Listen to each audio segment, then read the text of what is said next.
Well then, take a closer look.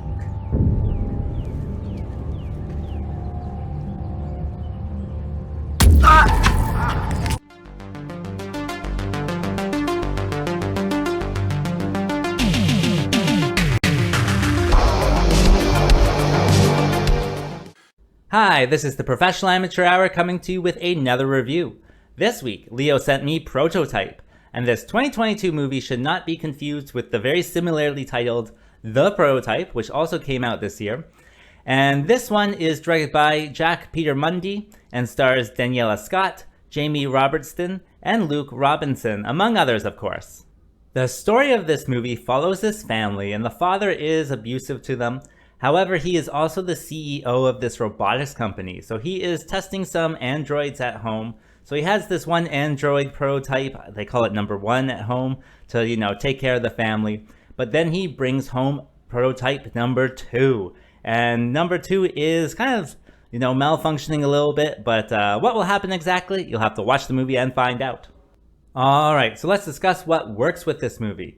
Well, I actually think there's quite a few things that, worked well for me. It is a B movie, so of course, don't expect too much from it. It is also a low budget one, so there's also that to consider. But, on this channel, we'll give anything a fair shake. And so what did work? Well, I thought the androids were actually really good. I thought they also had an interesting dynamic and personality as well. Like, with each other, they also have an interesting dynamic too. And I thought that was really interesting. Like, one kind of bullies the other one, being like, I'm like the superior model, so you listen to me. Maybe I can clip it in here. That I can do everything you can, but better. I realize you are an upgrade. Good. So you also realize that you should report to me. And I thought that was like really clever. And then also like the dynamic that the robots have with the family and how the family treats them very differently as well. I thought that was really interesting. The whole family dynamic as well, with like the abusive father and how kind of the son kind of picks up on that abuse and kind of, imitates what he sees and that type of stuff, was all really interesting, all really like kind of intriguing, and really worked for like the story to really bring me into the story and really make me follow along, even if, it's not the best quality of, makeup or whatever. You can probably see in the little photo up there, the top robot's makeup is like actually really creepy, like to start off with, but then he's so endearing that I really just got attached to him. And so the whole dynamic of like the interpersonal relationships with everything was, really what got me into the story. In addition, it is supposed to be like a thriller, and I do have to say certain elements of it are very like suspenseful and thrilling.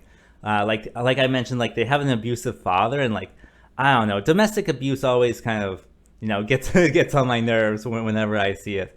And then like the robot themselves, one robot's supposed to be scary, but I've actually found like the nice robot to be scary because of its makeup or its mask. And so that is, definitely something that adds to like kind of this interesting mixture of like a whole range of feelings that you'll feel in this movie. And ultimately, when it comes down to it, it's just a B movie, but I actually really like B movies. It has like a lot of the B movie kind of tropes and special effects thrown in there. Like if you're shoving something into your mouth, you put it next to your head, that type of stuff. And so, all of those kind of B movie effects, I get a kick out of them every time I see them. I enjoy them. But in general, it's just a well put together thing. It's not, the worst thing out there, but definitely, very enjoyable. It's interesting. All the characters are for the most part, likable. That you really do get attached to by the end. I'm really, rooting for certain ones by the end. So there's definitely a lot here for you if you really do enjoy B movies. Also, I would say the story is pretty effective. It is simple. It's just, what can go wrong and right with these androids. And so you're just kind of following along with this family, seeing what's going on. And it's not, overly complicated, which I really did appreciate with this one. It makes it for a very enjoyable watch, I would say. And that brings me to what I think doesn't work with this film. Well, the first thing that stood out to me, and this stood out to me throughout the whole thing as well, was this set. It is clearly like a real model home, but it is clearly just a model home. Like nobody would live in this. It's too perfect to live in. And they have like pictures of like onions and potatoes and flowers on the wall, and you're just like, who would live in this model home? Like, it's definitely something that is very staged throughout the whole thing, and it's just very noticeable. I do think it's part of that B-movie charm where they're, using what they got, but it's just very noticeable. And, with a real home as well, they have, like, I don't know, certain angles that they have to shoot at as well. And so there's, like, one scene, I think, where they're in this hallway, and then there's, like, a light behind the camera, and it's, like, projecting a shadow on the door behind them rather than, like a real house where, like, the light comes from above. And it's just something that stood out. So definitely something to look past, but I think it adds to that B-movie charm. It's just, if you can't really handle that, then this is probably not going to be for you. And as for the acting, well, I'm not going to say it's bad because it wasn't, but I'm not going to say it's good. It was definitely, like, very mediocre, kind of, like, not soap opera, but like sitcom acting, where, like, it's just like people are not just saying lines, they're putting a little bit of charisma on their lines, but they could have gone further. Like, something serious happens, but, like, nobody's really shedding a tear or anything. And so the acting could have been better, but at the same time, like, it wasn't bad. So, and as a final point, these robots, or I guess they are androids, right? They just have rubber masks. I think the rubber masks are fine. Definitely the one has, like, a really good rubber mask, and the other one has, like, a really kind of creepy human rubber mask. The only issue is that you can see, like, the human actors, like, eyes and skin, like, behind the mask, and also their hands are just, like, hands. There's no gloves or anything.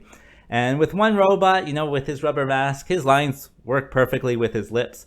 It's the other robot that every time she speaks, like, her lines, like, don't really match up, or they match up, like, half the time. Like, it's definitely, like, an ADR thing, whereas the rubber mask is not working for one robot when they speak, but, it's a much more nicer mask, so I guess it's a trade-off, I would say, but, it is what it is. It's definitely one of those things that is very B-movie and adds to that B-movie charm. So, I guess it is a positive and negative, so take it as you will.